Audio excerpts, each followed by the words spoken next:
talk to the media here at Serena. Some of you may not know fully the history of Saba Saba. As you know that Kenya attained independence in 1963, and at that time it was a multi-party system. There were three political parties: KANU, KADU, and then APP.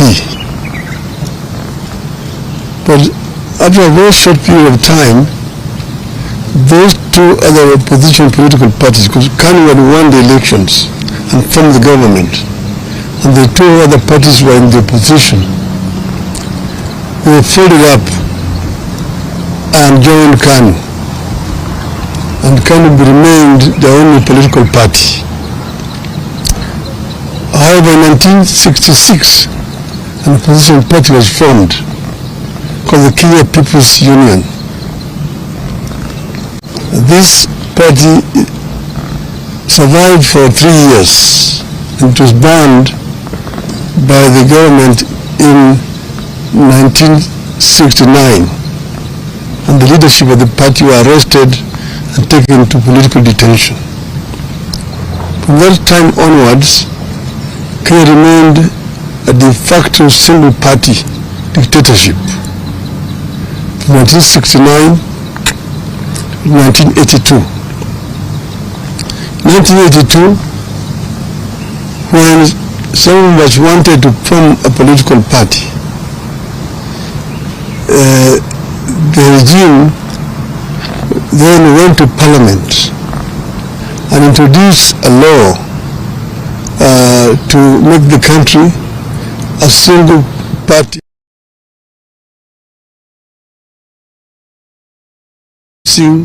a constitutional amendment which is known as Section 2A that made it illegal to form any other political party.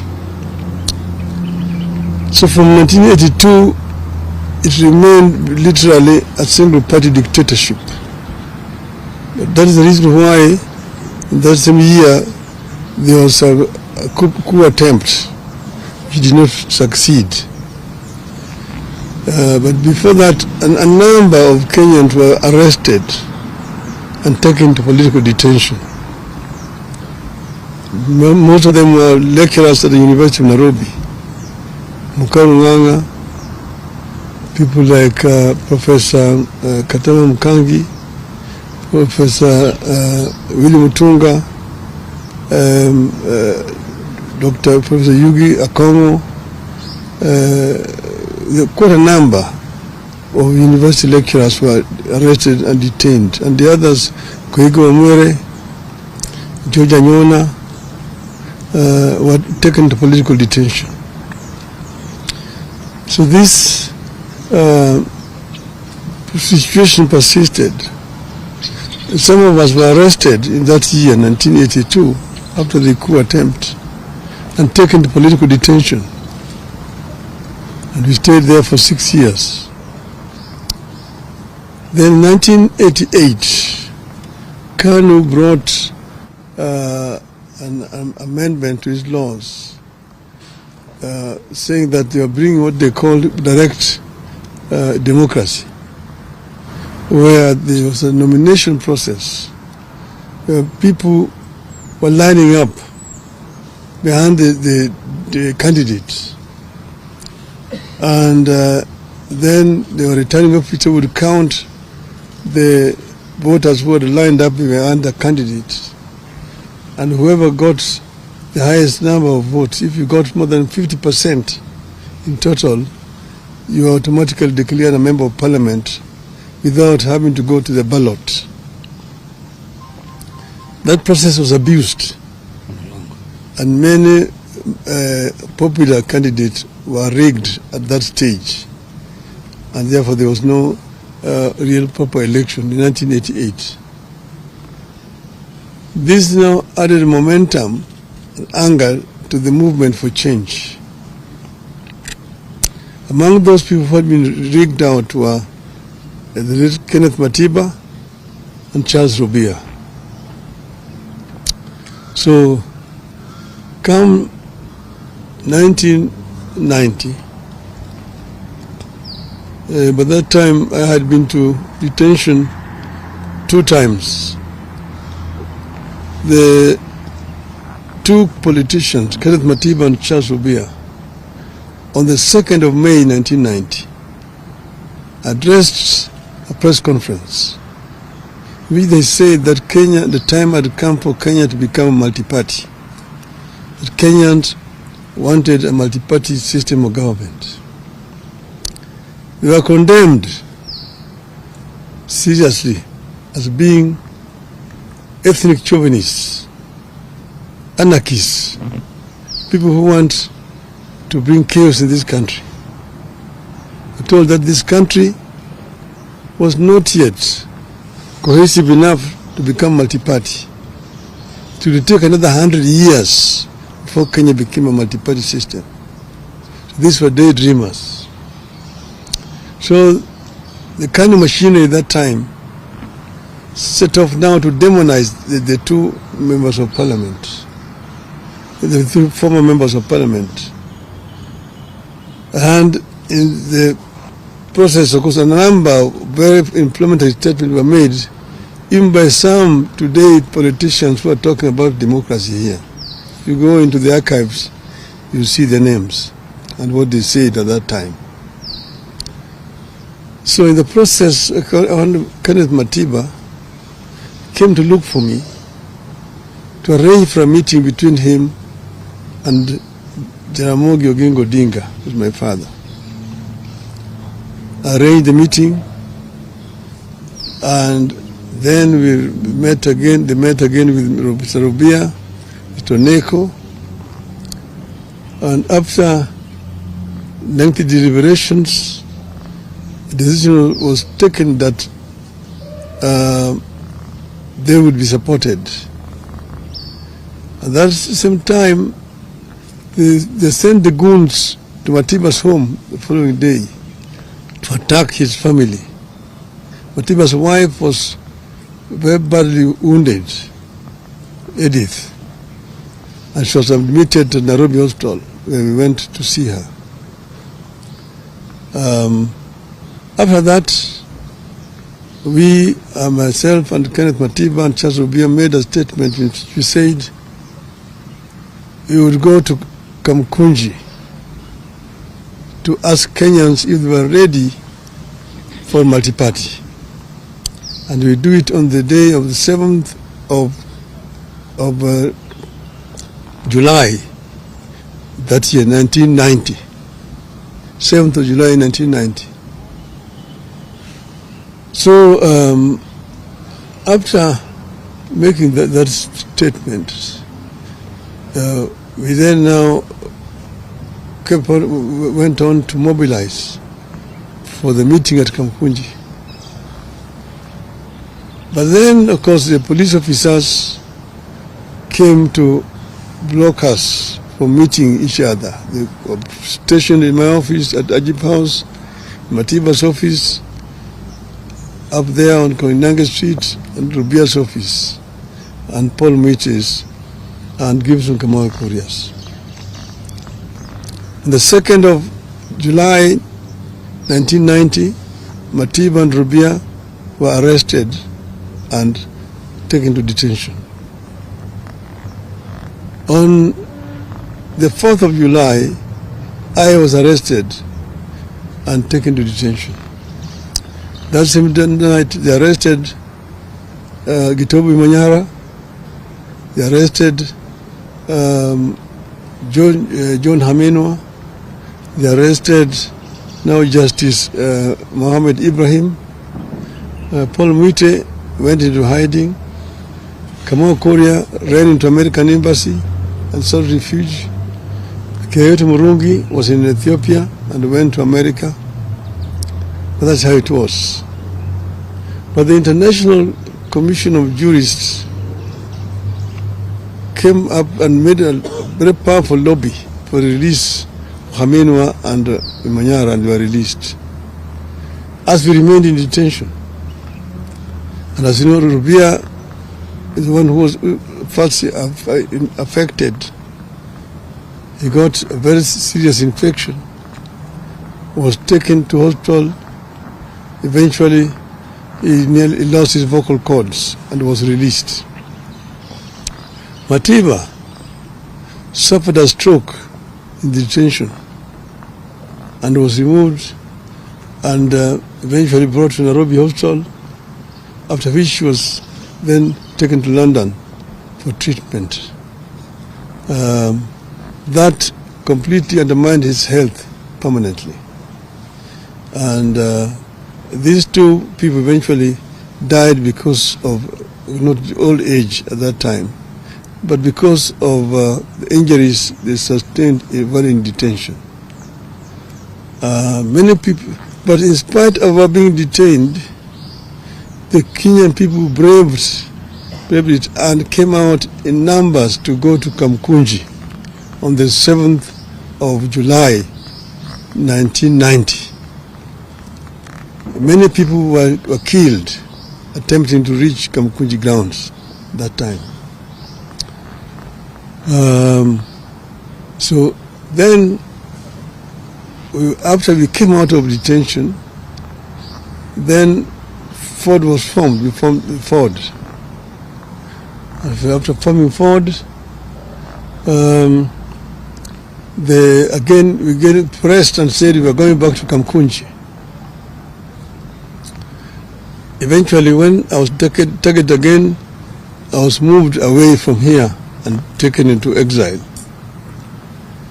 But our people braved it and managed to march all the way into Kamukunji.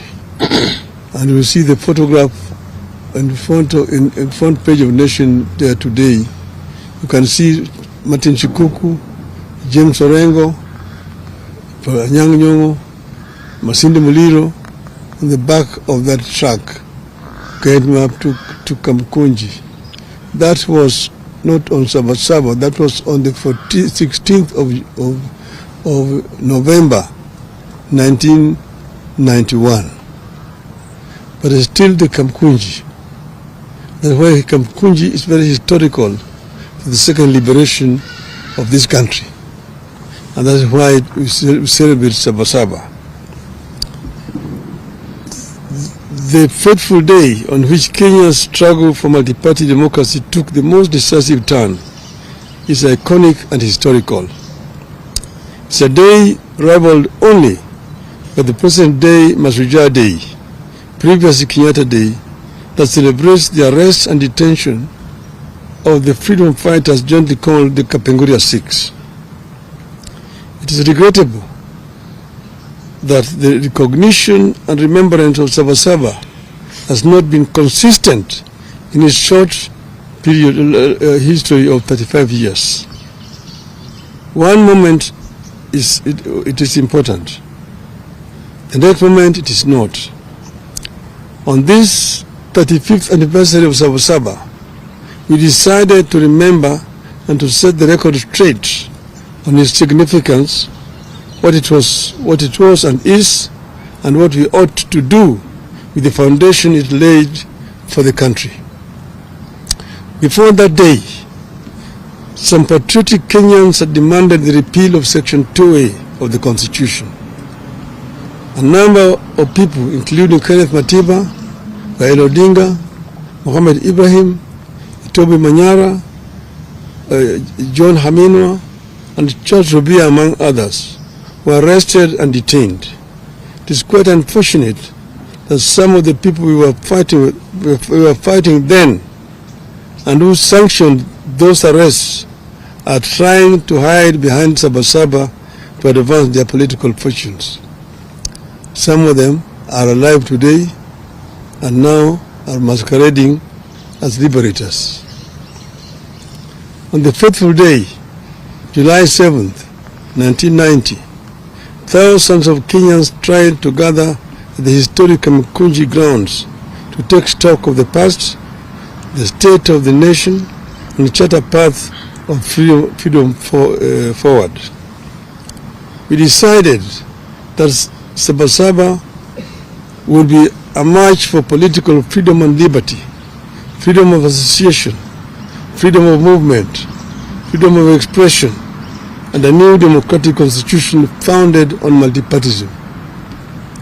Kenyans wanted a fulfillment of the Kenyan dream, which was eradication of poverty, ignorance, disease, and good governance. That clarity of mission is what made Saba Saba different from all other confrontations with the Moi Kanu one-party state. Saba Saba, therefore, was and still is about the sacred and historic grounds of Kamukunji. It was not and is not just another routine street protest in Nairobi or any other town. At Kamukunji is where they held the last KAU, Kenya Africa Union meeting in 1952. It is where KANU's first rally was also held. It was also where the first Ford meeting was held after registration. Saba Saba had a singular purpose: to the repeal of Section 2A of the Constitution and allow multi-party democracy in Kenya.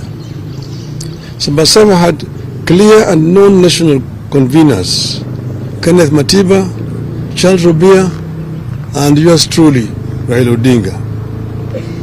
It was what gave birth to a bigger and powerful forum for the restoration of democracy, Ford. Ford had a known nationally inclusive leadership: Jaramogi Oginga Odinga, Philip Gachoka, Ahmed Bamariz, Salim Damwe, Asinde Muliro, George Ndenge, Kenneth Matida, Charles Robia, among others. Saba Saba was inclusive, democratic, and intergenerational. The old, the young, people in and out of the government, professionals, academics, trade unionists, civil society, women groups, and religious groups. All of them found their voice in what it stood for: a people's struggle for good governance, freedom, and equal opportunity for all. It was not one group against the entire nation.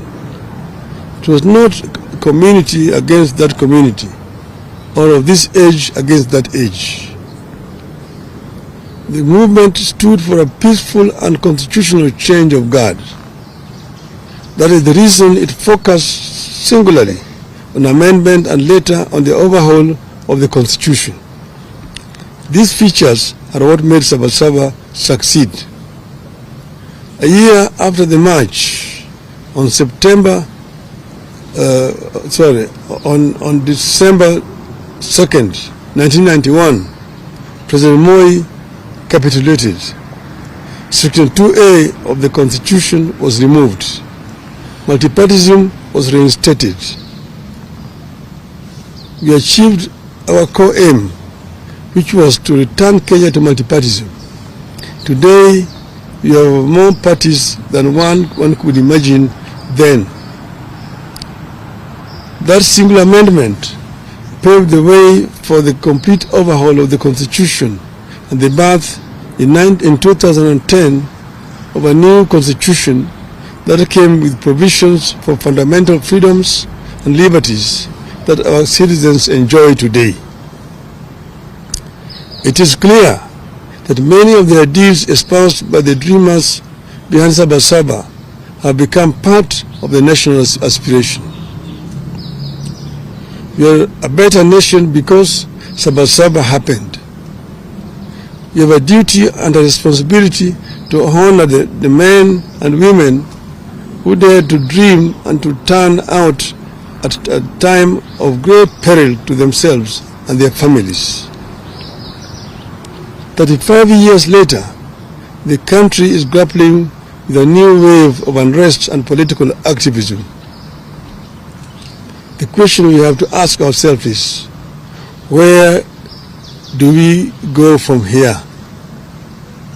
Do we embrace chaos or a coming together of minds and country. As a living architect of the events leading to the Saba Saba, I choose a coming together of minds and country in the interest of the country. I long fought for its progress, stability and prosperity. The most important struggle taking shape in our country today is the struggle for good governance, economic opportunity and equality. The biggest challenge facing Kenya today and into the foreseeable future is how to expand economic opportunity and lift particularly young Kenyans out of poverty, exclusion and unemployment. Kenyans are yearning for programs and leaders that prioritize economic inclusivity, social justice and political freedom. There is no doubt that the country is yearning for legislation that makes our institutions more responsive, programs that ensure adequate funding for services that touch wananchi, changes that make our judiciary free, efficient and progressive, measures that make the executive more accountable and efficient. We must end impunity and corruption within our three arms of government. Our leaders must become modest, ethical, humble and accountable. What is to be done? What is to be done? I propose an inclusive, intergenerational, national conclave to hear our people across all divides and come up with irreducible reforms and changes necessary to take the country forward. I propose that the country urgently returns to the agenda of comprehensive police reforms, focusing on enhancing accountability, transparency, and improving the police to people relationship. Your rogue police force that shoots people with impunity. And this is a force that we inherited from the colonialists. It has not been reformed to become a people's defender, a people's servant. I propose that the conclave I envisage comes up with better and sustainable ways for addressing transparency, accountability and impunity, especially with regard to corruption and ensuring that leaders are held accountable for their actions. I propose that the forum comes up with a comprehensive and sustainable strategy for addressing youth unemployment and expansion of opportunities for youth in the formal and informal sectors. Such a national conclave must have clear terms of reference and be populated and helmed by the most serious and sober minds in our nation.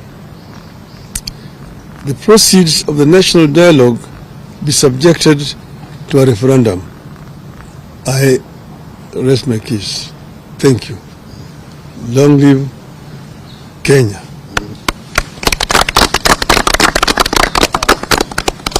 you have any questions or just maybe one or two? Say your name and the video. My name is Duncan Remember. I work with the NCB. You have touched on issues of urgent looking at police reforms because they have gone back to the old days. What do you say of the interior CS issued to kill order about 2 weeks ago, a day after the June 25th protests? And secondly, you have said that where do we go from here? You have a close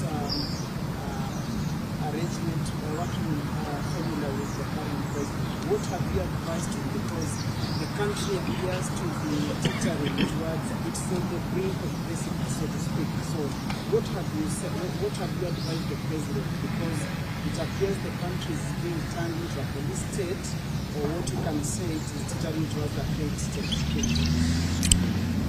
I've talked for a long time about police reforms. Not just this time, not with regard to this regime. In the regime before it, even one before that other regime. I've said that, we inherited a colonial police force.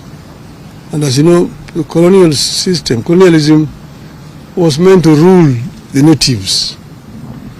It was not a people-friendly government. So what should have happened was to democratize this police force, reform it so that it becomes a service, not a force. It is not enough to just change the words. That is from a force to a service. You must take measures to ensure that it's really a service, not a force. And this has not happened in our country. I've given examples of where it has happened. For example, in Tanzania.